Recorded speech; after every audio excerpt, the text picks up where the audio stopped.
नमस्कार। BM daily disrupted dose number 5 का ये मतलब है कि 5 दिन तक जो हमारा नया स्मॉल केस है बीएमडब्ल्यू डिसरप्टर्स वो खुला रहेगा, उसके बाद वो बंद हो जाएगा। फिर हम नए हिसाब से इसको नए रेट पे वापस रीलॉन्च करेंगे जब भी करेंगे। और बीएमडब्ल्यू डिसरप्टर्स रोज आप सुनते ही आए होंगे, उसमें हम वो स्टॉक्स लेते हैं जो पीछे उल्टे पुल्टे रेट पे आईपीओ लाई थी कंपनी, और कंपनी के आईपीओ लाने के बाद stock is down 30-40% down from the top, और उसके बाद हम स्पिन ऑफ कंपनीज भी इसमें आइडेंटिफाई करने की चेष्टा करते हैं। तो इसीलिए डेब्यू और डिसरप्टर, डेब्यू ये हुआ कि जो नए आईपीओ वाली कंपनी हुई, डिसरप्टर ये हुआ जो या तो अपने फील्ड में पूरी इंडस्ट्री को डिसरप्ट कर रही है या फिर एक कंपनी को डिसरप्ट करके आप उस पर से स्पिन ऑफ निकाल रहे हो। तो इसीलिए हम ये दोनों वर्ड का इसमें चयन किए हैं, बीएमडब्ल्यू डिसरप्टर्स।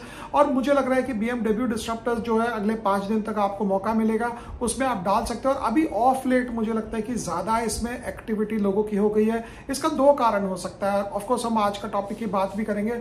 2 कारण ये हो सकता है कि 1 तारीख आ गई तो सैलरी मिल गया हमारे भैया लोगों को, तो जो सैलरी वाले भैया लोग हमारे जो हैं, जो पूरे मार्केट को संभाल के रखे हैं, उसमें मुझे लगता है वो एक इंसेंटिव मिला होगा। और दूसरी की लोग वेट कर रहे होंगे कि यार लास्ट तक देखते हैं क्या होता है क्या नहीं होता है। तो एनीवे उसकी बात बाद में होगी, कभी और होगी तो जरूर। अभी हम बात करते हैं आज के बाद की, जो नॉर्मल हमारा डिस्कशन होता है कि भाव भगवान छे। नॉर्मली गुजराती टर्मिनोलॉजी से आया है कि भाव भगवान छे, और हम लोग ये भी बोलते हैं कि भाव भगवान है। हिंदी में अगर हम जब बोलते हैं तो ऐसा बोलते हैं, बट ब्रॉड कॉन्टेक्स्ट में ये देखा जाए कि भाव भगवान नहीं होता है। और इसलिए नहीं होता है, मैं बोलूंगा कि अगर भाव भगवान होता तो last week of March year 2020 में क्या मार्केट को सर्किट डाउन होता? भगवान को तो पता था कि कोविड आया है, इसकी वैक्सीन हो जाएगी, सब कुछ नॉर्मल होगा, तो सर्किट डाउन क्यों गया मार्केट? उसके बाद आप देखेंगे तो year 2000 Wipro trading at a PE of 500 के पी पर विप्रो ट्रेड कर रहा है, और 500 प्री टैक्स अर्निंग्स था। अगर विप्रो टैक्स वैक्स देती उस समय, क्योंकि गवर्नमेंट ने सॉफ्टवेयर को टैक्स फ्री किया था, तो विप्रो का पी तो कम से कम 700-800 होता। तो क्या उस समय भी हम बोलते कि भाव भगवान छे, क्योंकि 500, 600, 700 के पी पर क्यों ट्रेड होता है? भाव भगवान है, लेकिन किसके लिए है उसकी बात 2 मिनट बाद करेंगे। लेकिन ऐसे आप इंस्टेंसेस अगर बाजार से निकालेंगे तो 1929 में जब यूएस मार्केट क्रैश किया, और उसके बाद अगले 3 साल में the market just went down one way, 380 से करीब 40 का यूएस मार्केट का डाउ का इंडेक्स लेवल आ गया। मतलब 380 का डाउ जो है अराउंड 41 का डाउ आ गया। अगले 2-3 साल में कितने फॉल्स रैलीज दिए और फिर उसको ठोका ऊपर से, जितने भी सेलर थे जो भी था। उस समय ऐसा होता नहीं कि सडनली 90% 3 साल में गिर गया, और उसके बाद 25 साल तक डाउ कभी अपना हाई नहीं बनाया, टिल आई थिंक 1954। तो ये जो मार्केट में जो टर्मिनोलॉजी होती है भाव भगवान छे, हर एक चीज को डिसमिस ऑफ कर दो। जैसे हम लोग के मारवाड़ियों में और आपके कम्युनिटीज में अलग अलग भी होता होगा, बिकॉज अंडरलाइंग हमारी थ्योरी है कि हम लोग इंडियन है। हम लोग चाहे कोई भी लैंग्वेज यूज करें, कोई भी रिलीजन करें, कुछ भी करें, हम लोग इंडियन है। हम लोग कुछ भी हो जाता है तो हम लोग या तो बोलते हैं तकदीर खराब है, या हम बोलते हैं होनी को नमस्कार है। और होनी को नमस्कार है वो तो ठीक है, लेकिन होनी तो अपने आप नहीं करती, किया तो मैंने, उसके बाद होनी को नमस्कार है। तो ये वाली जो हम लोग बात करते हैं, हम लोग को we have to take responsibility for our own decisions. अगर भाव भगवान है तो इसका ये मतलब है कि कटिंग लॉसेस गलत है, क्योंकि भाव तो भगवान है, वो तो सही भाव बता रहा है, आप लॉस क्यों काट रहे हैं? अगर भाव भगवान है तो सेक्टर चर्निंग गलत है। अगर भाव भगवान है तो इक्विटी से पैसा निकालना गलत है। अगर भाव भगवान है तो इक्विटी में सिर्फ पैसा डालते रहो, निकालते टाइम गलती हो जाएगी, क्योंकि आप भगवान के बनाए हुए भाव के साथ आप कैसे खिलवाड़ कर सकते हैं? लॉजिक ये है कि भाव भगवान उसके लिए है जिसके पास स्टेइंग पावर नहीं है, जो लेवरेज पे है, जिसका ब्रोकर उसको परेशान कर रहा है। और जो 25 साल पहले ब्रोकर को बोलता था आदमी चेक लेकर निकला है, वो आदमी निकला ही नहीं है, क्योंकि चेक कभी बना ही नहीं है, और चेक बन भी जाए तो बैंक में पैसा ही नहीं है। आज के दिन तो ब्रोकर सौदा काटता है, तो इसीलिए बोला जाता है भाव भगवान है, तुम्हारा सौदा कट रहा है, तुम काट दो, खत्म करो। अब आप लेवरेज में हो तो आप नॉर्मली ये बोलते हो भगवान मुझे बचा दे, एक बार दाम बढ़ा दे, मैं बेच के निकल जाऊंगा, कभी भी ये काम नहीं करूंगा वापस। तो उसके लिए भाव भगवान है। लेकिन जो आदमी लेवरेज में नहीं है, जिसका अपना पैसा है, जिसका खुद का पैसा है, उसके लिए भाव भगवान नहीं है। उसके लिए तेजी के बाजार में अच्छी कंपनियां लेना और मंदी तक उसको होल्ड करना, वो आप दूसरी बात कर सकते हो कि यार ऊंचे के भाव में आपने लिया और मंदी तक क्यों होल्ड किया, ये हो सकता है उसका व्यू अलग होगा। लेकिन इसका एक इंग्लिश रूपांतर है, इंग्लिश ट्रांसलेशन है भाव भगवान है का।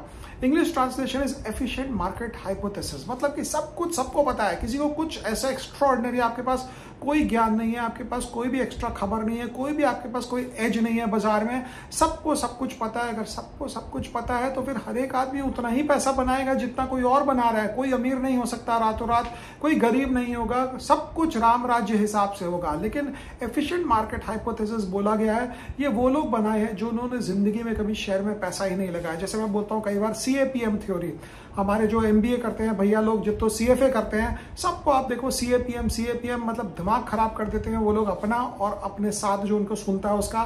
क्योंकि CAPM उस आदमी ने बनाया, मार्कोविच ने, जिसने कभी जिंदगी में शेयर बाजार से कोई $1 मिलियन ही नहीं बनाया होगा। मैं तो उसकी थ्योरी सुनूंगा जिसने अपने आप शेयर बाजार से खड़ा होकर पैसा कमाया, बजाय कि वो आदमी जो खुद पैसा नहीं बनाया और खुद जो ज्ञान दे रहा है। और वो मतलब अगर आप एक हिसाब से देखेंगे तो मार्कोविच जो है वो यूट्यूब के ट्रेनिंग वाले भैया लोग की तरह था। उसने खुद ट्रेनिंग किया, उसने खुद वो पढ़ाता था, लेकिन वो प्रैक्टिशनर नहीं था। तो मार्कोविच की थ्योरी जो थी, CAPM में हम पहुंच गए। हम वापस आएंगे एफिशिएंट मार्केट हाइपोथेसिस पे, बिकॉज हमारे साथ प्रॉब्लम ये ना, थोड़ा सा मौका दीजिए, हम कौन से जहां जिस लेन में हमको जगह मिलती है हम वहां चले जाते हैं। वो जब आप ट्रैफिक में चलते हो तो 3 लेन की जब ट्रैफिक चलती है तो आप फटफट गाड़ी इधर से उधर करते हो। देखो फिर मैं इधर उधर चला गया। तो वापस बात करते हैं, एफिशिएंट मार्केट हाइपोथेसिस जो थी वो इंग्लिश वर्जन था भाव भगवान है का। मतलब सबको सब कुछ पता है, सारा इंफॉर्मेशन सबको है, तो तुम दिमाग क्यों लगा रहे हो? जो भाव स्क्रीन पे दिख रहा है वो भाव पे सौदा कर लो। लेकिन मैंने बड़े से बड़े लोगों को सुना है बोलते हुए कि भाव भगवान छे, भाव भगवान छे। अरे क्या नहीं है भाव भगवान? अगर मेरे पॉकेट में पैसा है, मेरे डीमैट का शेयर है, मेरा ब्रोकर जो है उसका MTF नहीं है, मतलब किसी और का पैसा नहीं है, मेरे पास कोई रिक्वायरमेंट नहीं है उस पैसे की, तो भाव भगवान नहीं है। लेकिन अगर आपके अपने पैसे नहीं है, अगर आप लेवरेज पे सौदा खड़ा करके रखे हो, अगर आप ऐसा पोजीशन रखे हो कि थोड़ा सा मार्केट डामाडोल हो जाएगा तो आपकी पैंट खुल जाएगी, तो भाव भगवान है। क्योंकि आप भगवान को ही मनाते हो, भगवान एक बार बचा दो फिर कभी ये काम नहीं करूंगा। तो irrespective of how you look at it, भाव भगवान है कि एक डिफरेंट वर्जन लॉर्ड केन्स ने दिया था 1930s में। 2-3 आदमी मेरे को मेंटली जो है बहुत इन्फ्लुएंस करके रखे। नंबर 1 जेसी लिवरमोर, जिसकी हम एक बार बात किए थे, कल के वीडियो में शायद किए थे।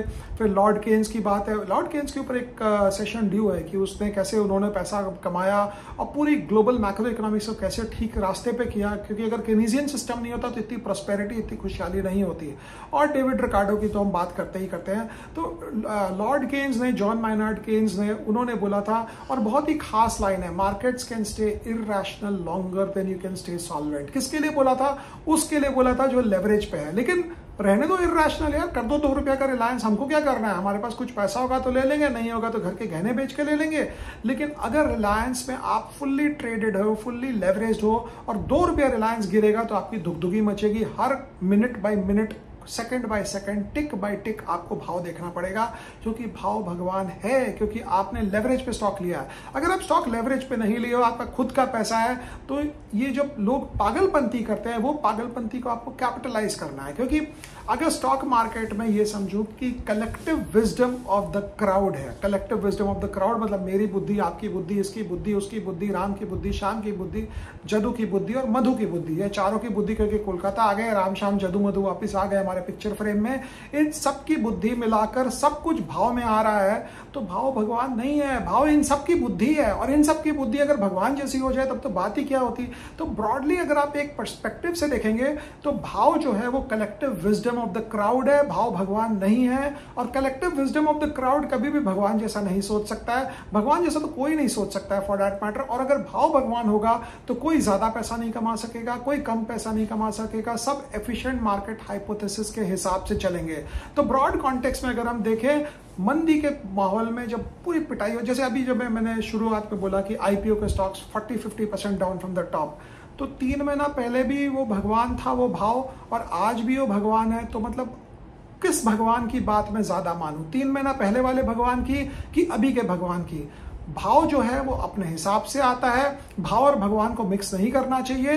हाँ, अगर आपका भाव टेढ़ा है और आप लेवरेज पे हैं, आप उधार पे हैं, आपका सौदा कटने वाला है, तो आप भगवान को अलग से जाइए, हाथ जोड़िए, बोले एक बार मुझे निकाल दो, अगले बार कभी ये काम वापस नहीं करूंगा। But confusing and mixing the entire thing and saying कि भाव भगवान है, जो है सो ठीक है, वैसा आदमी अपने आप का कंफ्यूजन भी क्रिएट करता है। और आगे आने वाले समय में भी अगर आप ऐसे ही करते रहेंगे तो आप अपना डिसीजन खुद नहीं ले पाएंगे। जिसको हम लोग बोलते हैं कि हम लोग हर वक्त बोल देते हैं तकदीर खराब है, तकदीर अच्छी थी, होने को नमस्कार है, ये सब चीजें अपने जगह ठीक है। बट अगर आप पढ़ाई लिखाई कर चुके हैं, आप एडुकेटेड हैं, आप दुनिया देख चुके हैं, तो आप ये समझिए कि होनी को नमस्कार तो है ही है, बिकॉज उससे ज़्यादा तो क्या है, बट होनी जो है वो एक हिस्टोरिक चीज पता चलती है। होनी होने के बाद पता चलता है, पहले नहीं पता चलता है। सिमिलरली भाव जो है वो भाव के बाद नेक्स्ट भाव बताता है कि पीछे वाला भाव अच्छा था कि नहीं था। सपोज एक कोई स्टॉक है जो 200 रुपया पे है, 1 मिनट बाद वो 205 पे ट्रेड कर रहा है, तो अगर आप खरीदे हुए हैं तो 205 के